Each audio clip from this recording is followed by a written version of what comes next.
ನೋಡಿ, ರಾಜ್ಯಾದ್ಯಂತ ಸಿಕ್ಕಾಪಟ್ಟೆ ಮಳೆ ಆಗ್ತಾ ಇದೆ. ಅದರ ಪರಿಣಾಮ ಒಂದೆರಡಲ್ಲ, ಹಲವು ಅವಾಂತರಗಳ ಜೊತೆಗೆ ಈ ಮಳೆರಾಯ ಬಲಿ ಪಡ್ಕೊಳ್ತಾ ಇದ್ದಾನೆ. ರಾಜ್ಯಾದ್ಯಂತ ಕಳೆದ 24 ಗಂಟೆಗಳಲ್ಲಿ ಈ ಮಹಾಮಳೆಗೆ 5 ಬಲಿಯಾಗಿದ್ದಾರೆ.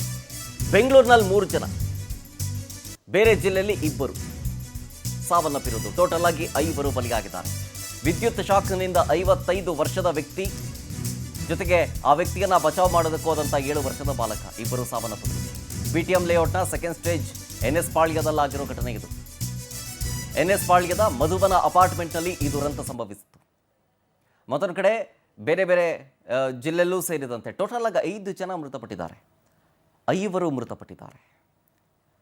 ಬಿಟಿಎಂ ಲೇಔಟ್ ಇಲ್ಲಿ NS ಪಾಳ್ಯದ ಮಧುವನ ಅಪಾರ್ಟ್ಮೆಂಟ್ನಲ್ಲಿ ಮನೋಹರ್ ಕಾಮತ್ 55 ವರ್ಷ, ಏನೋ ಸಂಪೂರ್ಣ ಏನೋ ನೀರು ಹೋಗೋದು, ಏನೋ ಕ್ಲೀನ್ ಮಾಡೋದು, ಏನೋ ಮಾಡ್ತಿದ್ರಂತೆ. ಆ ಟೈಮ್ನಲ್ಲಿ ವಿದ್ಯುತ್ ಪ್ರವಹಿಸಿದೆ ಅವ್ರಿಗೆ, ಮನೋಹರ್ಗೆ. ಜೊತೆಗೆ ಆ ಪುಟ್ಟ ಬಾಲಕ ಏನಾಯಿತು ಅಂಥೇಳಿ ಅವ್ರನ್ನ ಬಚಾವ್ ಮಾಡೋದಕ್ಕೆ ಹೋದ್ರು, ಏನೋ ಗೊತ್ತಿಲ್ಲ ಪಾಪ. ಆ ಬಾಲಕ ಏನು ಗೊತ್ತಿರುತ್ತೆ ಚಿಕ್ಕ ಹುಡುಗನಿಗೆ. ಸೊ ಆ ಬಾಲಕನಿಗೂ ಕೂಡ ಶಾಕ್ ತಗಲಿದೆ. ಆಮೇಲೆ ನೆನೆ ಕಾಂಪೌಂಡ್ ಕುಸಿದು ಮಹಿಳೆ ಶಶಿಕಲಾ, ಫೋಟೋದಲ್ಲಿ ನೋಡಿದ್ರಲ್ಲ, ಕಾಂಪೌಂಡ್ ಕುಸಿದು ಇದೇ ಶಶಿಕಲಾ ಅವರು ಮೃತಪಡ್ತಾರೆ. ಮಹದೇವಪುರ ವ್ಯಾಪ್ತಿಯಲ್ಲಿ ಚನ್ನಸಂದ್ರದಲ್ಲಿ, ಮಹದೇವಪುರ ವ್ಯಾಪ್ತಿಯ ಚನ್ನಸಂದ್ರದಲ್ಲಾದಂತಹ ಘಟನೆ ಇದು. ಡೀಟೇಲ್ಸ್ ಕೊಡ್ತಾರೆ ಇದ್ರ ಬಗ್ಗೆ ಇನ್ನಷ್ಟು ನಮ್ಮ ಪ್ರತಿನಿಧಿ ವರ್ಷಿತಾ ತಾಕೇರಿ BTMನಿಂದ ನೇರ ಸಂಪರ್ಕದಲ್ಲಿ ಜಾಯ್ನ್ ಆಗ್ತಿದ್ದಾರೆ. ವರ್ಷಿತಾ, BTMನಲ್ಲಾದಂತಹ ಅವಾಂತರಗಳು ಒಂದೆರಡಲ್ಲ, ಜೊತೆಗೆ ವಿದ್ಯುತ್ ಪ್ರವಹಿಸಿ ಬಾಲಕ ಸೇರಿದಂತೆ ಒಬ್ಬರು ವ್ಯಕ್ತಿ ಕೂಡ ಬಲಿಯಾಗಿದ್ದಾರೆ. ಸೊ ಈಗ ಸದ್ಯದ ಪರಿಸ್ಥಿತಿ ಹೆಂಗಿದೆ BTM ಲೇಔಟ್ನಲ್ಲಿ?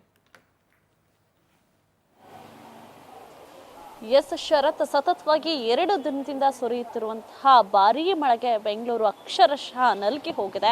ಅದರಲ್ಲೂ ಅಮಾಯಕ 3 ಜೀವಗಳು ಕೂಡ ಮಳೆಗೆ ಬಲಿಯಾಗಿರುವಂಥದ್ದು. ನಿನ್ನೆ BTM ಲೇಔಟ್ನ 2 ಕೂಡ ಕರೆಂಟ್ ಶಾಕ್ ಹೊಡೆದು ಬಲಿಯಾಗಿರುವಂಥದ್ದು. ಸದ್ಯ ನಾನೀಗ BTM ಲೇಔಟ್ನ ಮಧುವನ್ ಅಪಾರ್ಟ್ಮೆಂಟ್ ಹತ್ರ ಇದ್ದೀನಿ. ಇದೇ ಅಪಾರ್ಟ್ಮೆಂಟ್ನಲ್ಲಿ ಏನು ನೀರು ತುಂಬಿರುತ್ತೆ, ಆ ನೀರನ್ನು ಕ್ಲೀನ್ ಮಾಡಲಿಕ್ಕೆ, ಜೊತೆಗೆ ಸಂಪನ್ನು ಕ್ಲೀನ್ ಮಾಡಲಿಕ್ಕೆ ಅಂತ ಹೋಗಿ 55 ವರ್ಷದ ಓರ್ವ ವ್ಯಕ್ತಿ ಜೊತೆಗೆ ದಿನೇಶ್ ಎಂಬಾತ ಓರ್ವ ಬಾಲಕ 9 ವರ್ಷದವರು ಮೃತಪಟ್ಟಿರುವಂಥದ್ದು. ಅಂದರೆ ಸಾಮಾನ್ಯವಾಗಿ ಡ್ರೈನೇಜ್ ವಾಟರ್ ಅಥವಾ ಮಳೆ ನೀರು ಅಪಾರ್ಟ್ಮೆಂಟ್ಗಳಿಗೆ ತುಂಬುತ್ತೆ ಅನ್ನುವಂತಹ ಸಂದರ್ಭದಲ್ಲಿ ಈ ಒಂದು ಅಪಾರ್ಟ್ಮೆಂಟ್ನಲ್ಲಿರುವಂತಹ ನಿವಾಸಿಗಳಿಗೂ ಕೂಡ ಏನು ಮನೆ ಓನರ್ ಆಗಿರುವಂಥವ್ರು ತುಂಬ ಹೆಲ್ಪ್ ಮಾಡಬೇಕಾಗತ್ತೆ. ಅದೇ ನಿಟ್ಟಿನಲ್ಲಿ ಈತ ಕೂಡ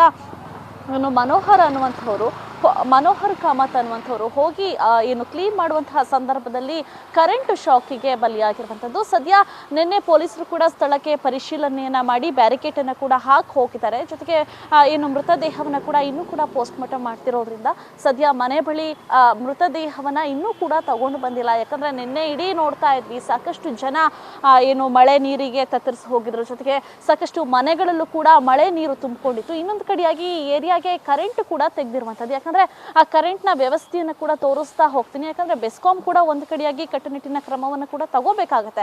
ಎಲ್ಲೋ ಅಚಾನಕ್ಕಾಗಿ ಕರೆಂಟ್ ಶಾಕ್ ಪಾಸ್ ಆಗಿ ನಿನ್ನೆ ಮೃತಪಟ್ಟರೂ ಕೂಡ ಇನ್ನೊಂದು ಕಡೆಯಾಗಿ ಕರೆಂಟಿಗೆ ಬೇಕಾಗುವಂತಹ ವ್ಯವಸ್ಥೆಗಳನ್ನು ಕೂಡ ಮಾಡಬೇಕಾಗತ್ತೆ. ಯಾಕಂದರೆ ಎಲ್ಲೆಲ್ಲಿ ನೀರು ತುಂಬಿರುತ್ತೋ ಅಂತಹ ಪ್ರದೇಶಗಳಲ್ಲಿ ಕರೆಂಟನ್ನು ತೆಗೆಯೋದಾಗಿರ್ಬೋದು, ಮುನ್ನೆಚ್ಚರಿಕಾ ಕ್ರಮವನ್ನು ವಹಿಸೋದಾಗಿರ್ಬೋದು, ಇದೆಲ್ಲವನ್ನು ಕೂಡ ಮಾಡಬೇಕಾಗತ್ತೆ. ಅದರಲ್ಲೂ 55 ವರ್ಷದ ಏನು ಮಧುವನ ಅಪಾರ್ಟ್ಮೆಂಟ್ನ ಓನರ್ ಏನು ತೀರು ಹೋದ್ರು, ಆತನನ್ನು ಏನು ಬಚಾವ್ ಮಾಡಲಿಕ್ಕೆ ಅಂತ ಹೋದಂತಹ 9 ವರ್ಷದ ಬಾಲಕ. ಯಾಕಂದರೆ ಸಾಮಾನ್ಯವಾಗಿ 9 ವರ್ಷಕ್ಕೆ ಅಷ್ಟೊಂದು ತಿಳುವಳಿಕೆ ಇರೋದಿಲ್ಲ. ಹಾಗಾಗಿ ಕರೆಂಟ್ ಶಾಕ್ ಹೊಡೆಯುವಂತಹ ಸಂದರ್ಭದಲ್ಲಿ ಯಾವ ರೀತಿ ಬಚಾವ್ ಮಾಡಬೇಕು, ಏನು ಮಾಡಬೇಕು ಅನ್ನುವಂಥದ್ದು ಕೂಡ ಆತನಿಗೆ ತಿಳಿದೆ. ಈಗ ಅಮಾಯಕ ಜೀವಗಳು ಕೂಡ 2 ಬಲಿಯಾಗಿರುವಂಥದ್ದು. ಇನ್ನೊಂದು ಕಡೆ ದೃಶ್ಯಾವಳಿನ ತೋರಿಸ್ತಾ ಹೋಗ್ತೀನಿ ಶರತ್, ಇದೇ ರೋಡ್ನಲ್ಲಿ ಮತ್ತಷ್ಟು ನೀರು ತುಂಬ್ತಾ ಇರುವಂಥದ್ದು. ಯಾಕಂದರೆ ಬೆಳಗ್ಗೆ ನಿನ್ನೆ ರಾತ್ರಿಯಿಂದ ಕೂಡ ಸಾಕಷ್ಟು ಮಳೆ ಬರ್ತಾ ಇರೋದ್ರಿಂದ ಈ ರೋಡ್ ಫುಲ್ ಜಲಾವೃತವಾಗುತ್ತೆ. ಅದರಲ್ಲೂ ಬೆಳಗ್ಗೆ ಸುರಿದಂತಹ ಭಾರೀ ಮಳೆಗೆ ಈಗ ರೋಡ್ನಲ್ಲೂ ಕೂಡ ನೀರು ನಿಂತಿದೆ. ಇದೇ ಪರಿಣಾಮವಾಗಿ ನಿನ್ನೆ ಕೂಡ ಇದೇ ರೀತಿ ಪರಿಸ್ಥಿತಿ ನಿರ್ಮಾಣವಾಗಿರೋದ್ರಿಂದ ಬೇಸ್ಮೆಂಟಿಗೆ ನೀರು ಹೋಗಿ ಈಗ ಅಮಾಯಕ ಜೀವಗಳು ಕೂಡ ಬಲಿಯಾಗಿರುವಂಥದ್ದು. ಎಲ್ಲೋ ಒಂದು ಕಡೆ BBMP ಕೂಡ ಕೈಕಟ್ಟಿ ಕುಳಿತಿದೆ ಅಂತ ಅನ್ಸುತ್ತೆ.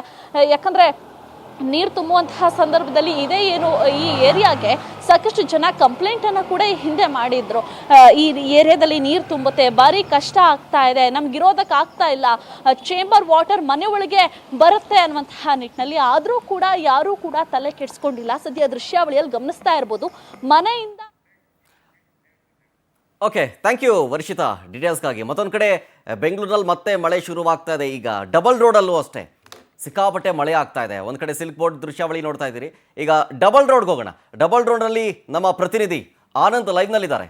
ಆನಂದ್, ಈಗ ಬೆಂಗಳೂರಿನಲ್ಲಿ ಮತ್ತೆ ಮಳೆಯ ಆರ್ಭಟ ಶುರುವಾಗ್ತಾ ಇದೆ. ಡಬಲ್ ರೋಡ್ನಲ್ಲಿ ಹೆಂಗಿದೆ ಪರಿಸ್ಥಿತಿ?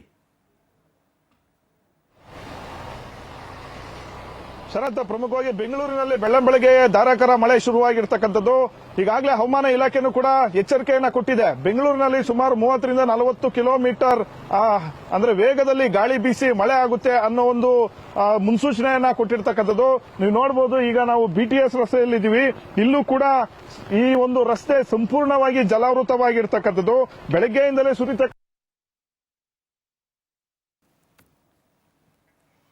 ಟೆಕ್ನಿಕಲ್ ಇಶ್ಯೂ ಮತ್ತೆ ಸಂಪರ್ಕ ಮಾಡುವಂಥ ಪ್ರಯತ್ನ ಮಾಡ್ತೀನಿ.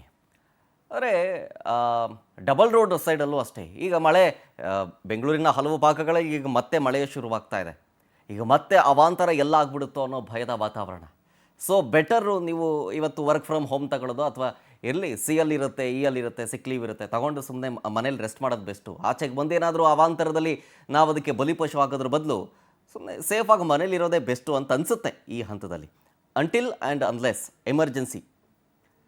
ಈಗ ಸಿಲ್ಕ್ ಬೋರ್ಡ್ನ ಒಂದು ಕಡೆ ದೃಶ್ಯಾವಳಿಗಳು ನೋಡ್ತಾ ಇದ್ದೀರಿ. ಸಿಲ್ಕ್ ಬೋರ್ಡ್ ಇದಕ್ಕೆ ಟ್ರಾಫಿಕ್ ಆಗಿರೋದಕ್ಕೆ ಕಾರಣ ಮುಂದೆ ಆಪೋಸಿಟ್ ದೃಶ್ಯವನ್ನು ತೋರಿಸ್ತೀನಿ. ಅಲ್ಲಿ ನೀರು ತುಂಬ್ಕೊಂಡ್ಬಿಟ್ಟಿದೆ ಎರಡೂ ಕಡೆಯಲ್ಲೂ ನೀರು ತುಂಬ್ಕೊಂಡಿರೋದ್ರಿಂದಾಗಿ ಮಂದಗತಿಯಲ್ಲಿ, ಅಂದರೆ ನಿಧಾನಗತಿಯಲ್ಲಿ ವಾಹನ ಚಲಾಯಿಸ್ತಾ ಇರೋದ್ರಿಂದಾಗಿ ಕಿಲೋಮೀಟರ್ ಗಟ್ಟಲೆ ಟ್ರಾಫಿಕ್ ಜಾಮ್ ಉಂಟಾಗಿದೆ. ಸಿಲ್ಕ್ ಬೋರ್ಡ್ನ ದೃಶ್ಯಾವಳಿ ನೋಡ್ತಾ ಇದ್ದೀರಿ. ಈಗೆಲ್ಲ 8:20 ಟೈಮು, ಆಫೀಸ್ಗೆ ಹೋಗುವಂಥ ಸಮಯ. ಆಫೀಸ್ಗೆ ಹೋಗೋರು ಸ್ವಲ್ಪ ಕಮ್ಮಿ ಆಯಿತು ಮಳೆ, ಈಗೆಲ್ಲ ಸಹಜ ಸ್ಥಿತಿಗೆ ಮರಳ್ತಾ ಇದೆ ಅಂತ ಅಂದ್ಕೊಂಡು ರೋಡ್ಗಿಳಿದ್ರು. ಬಟ್ ನೋಡಿದ್ರೆ ಪರಿಸ್ಥಿತಿ ಹಾಗೇನಿಲ್ಲ. ಮತ್ತದೇ ರೀತಿಯಾಗಿ ಗೋಳು, ಅದೇ ಟ್ರಾಫಿಕ್ ಜಾಮು, ಅದೇ ನೀರು, ಅದೇ ಮಳೆ.